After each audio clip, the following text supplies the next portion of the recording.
ওমানে নিযুক্ত নিজেদের আগের রাষ্ট্রদূতকে সরিয়ে নিয়েছে ভারত সরকার।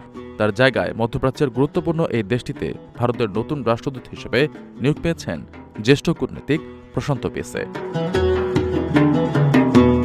ভারতের পররাষ্ট্র মন্ত্রণালয় আনুষ্ঠানিকভাবে এই নিয়োগের বিষয়টি নিশ্চিত করেছে। খুব শীঘ্রই তিনি ওমানে তার নতুন কর্মস্থলের দায়িত্বভার গ্রহণ করবেন বলে এক বিবৃতিতে জানানো হয়েছে। নতুন এই নিয়োগের মধ্য দিয়ে ওমানে নিযুক্ত বিদায়ী ভারতীয় রাষ্ট্রদূত অমিত নারাঙ্গের স্থলাভিষিক্ত হতে যাচ্ছেন প্রশান্ত পিসে।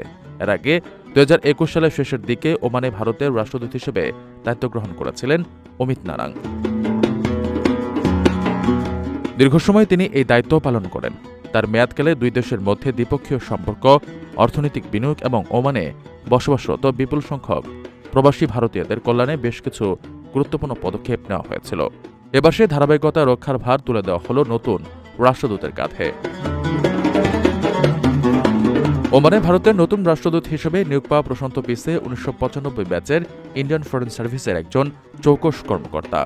নতুন এই দায়িত্ব পাওয়ার আগে তিনি ভারতের পররাষ্ট্র মন্ত্রণালয়ের অতিরিক্ত সচিব হিসেবে কর্মরত ছিলেন। কূটনৈতিক বিশ্লেষকদের মতে প্রশান্ত পিসের দীর্ঘ কূটনৈতিক অভিজ্ঞতা ওমান ও ভারতের মধ্যকার চলমান ঐতিহাসিক ও কৌশলগত মিত্রতাকে আগামী দিনগুলোতে আরও সুদৃঢ় করতে গুরুত্বপূর্ণ ভূমিকা পালন করবে।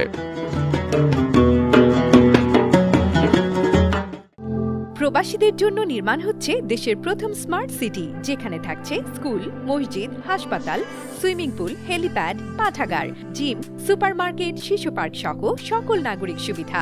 মাত্র 30 লাখ টাকা বিনিয়োগে মিলছে আকর্ষণীয় ফ্ল্যাট।